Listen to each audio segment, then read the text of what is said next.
في الدنيا دي نوعين من الناس. الأول بيجري ورا الدنيا طول عمره وبرضه مش مرتاح، والتاني الدنيا هي اللي بتجري وراه وهو أصلا مش بيدور عليها. اسمع معايا الحديث ده عشان تفهم أكتر قصدي إيه. من كانت الدنيا همه فرق الله عليه أمره وجعل فقره بين عينيه ولم يأته من الدنيا إلا ما كتب له، ومن كانت الآخرة نيته جمع الله له أمره وجعل غناه في قلبه وأتته الدنيا وهي راغمة. معادلة واضحة وضوح الشمس.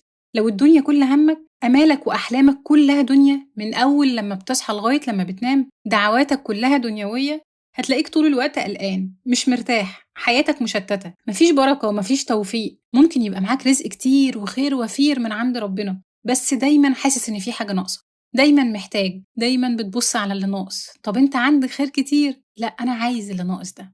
وبعد كل الجري ده في الآخر هيجيلك نفس الرزق، لا أقل ولا أكتر. الشيخ راتب النابلسي قال جملة جميلة قوي، بيقول: الإنسان من خوف الفقر في فقر، ومن خوف المرض في مرض، وتوقع المصيبة مصيبة أكبر منها. طيب اللي الآخرة هي اللي همه بقى، تلاقيه مستغني عن الناس، كل اللي شغله رضا ربنا. تلاقي النعمة عنده مهما انت استصغرتها من وجهة نظرك فهي كبيرة قوي في عينه، حاطط ربنا قصاده في كل حاجة بيعملها، بيسعى وبيعمل كل اللي عليه وعارف إن سعيه في الدنيا واجتهاده فيها هو اللي هيوصله للآخرة.